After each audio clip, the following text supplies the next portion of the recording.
నమస్కారం అండి అందరికీ. ఈ రోజుల్లో ఫ్రిడ్జ్లు వచ్చేసేటప్పటికి అంటే పెట్టలేని వాళ్ళు, కొంచెం స్తోమత తక్కువగా ఉన్నటువంటి వాళ్ళు దాన్ని దాచిపెట్టుకొని తినడంలో తప్పు లేదు. కానీ పెట్టగలిగి ఉన్న వాళ్ళు కూడా వాటిని ఫ్రిడ్జ్లో పెట్టేసుకొని మరుసటి రోజు దాన్ని టిఫిన్స్గా వాడుకొని తింటున్నారు. అలా కాకుండా ఒక ముద్ద పెరుగన్నం పెరిగేసి కలిపి బయట పెట్టినా కూడా ఇలాంటి ఏదో ఒక జీవి తినిపోతూ ఉండేది. ఇంతకుముందు ఆ పరిస్థితి ఉండేది, కానీ ఇప్పుడు ఆ పరిస్థితులు లేవు. ఇలా చూస్తున్నప్పుడు నాకు ఇవన్నీ ఇంత ఆకలిగా ఉంటున్నాయి, అల్లాడిపోతున్నాయి, కొంచెం అన్నం పెడదాం మనము అని అనిపించి ఇలా మన స్తోమతకు తగినట్లుగా 10 మందికి పెడితే చాలులే అనుకున్నాను. కానీ క్రమక్రమంగా వాటి సంఖ్య ట్రిపుల్ అయ్యేటప్పటికి ఒక్కసారిగా నన్ను భయం ఆవహించింది. ఈ పని ఆపేయాలా అనే ఒక సందేహం కూడా కలిగింది.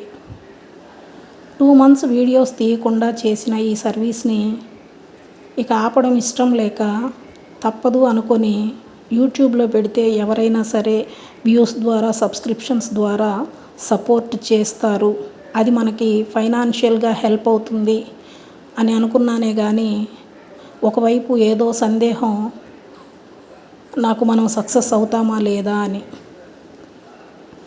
అయితే తగిలే ఎదురు దెబ్బలు, రాళ్ళు 1-2 తగులుతున్నా కూడా ఆ రాళ్లను, ఎదురు దెబ్బలను ఎదుర్కోవడానికి కావలసినటువంటి మానసిక స్థైర్యాన్ని నేనెవరో ఏంటో నా ముక్కు మొహం కూడా తెలియనటువంటి మీరందరూ లైక్, షేర్, కామెంట్స్ అనేటువంటి వేల కొలది పూల వర్షం రూపంలో నాకు అందిస్తున్నారు.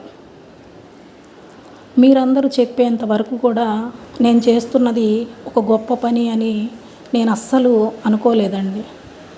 మీరందరూ ఇన్ని కామెంట్స్ రూపంలో నాకు ఇలా చెప్తుండేటప్పటికీ అవునా, మనం చేసేది ఇంత మంచి పనా అని నాకు ఇప్పుడు అనిపిస్తుంది.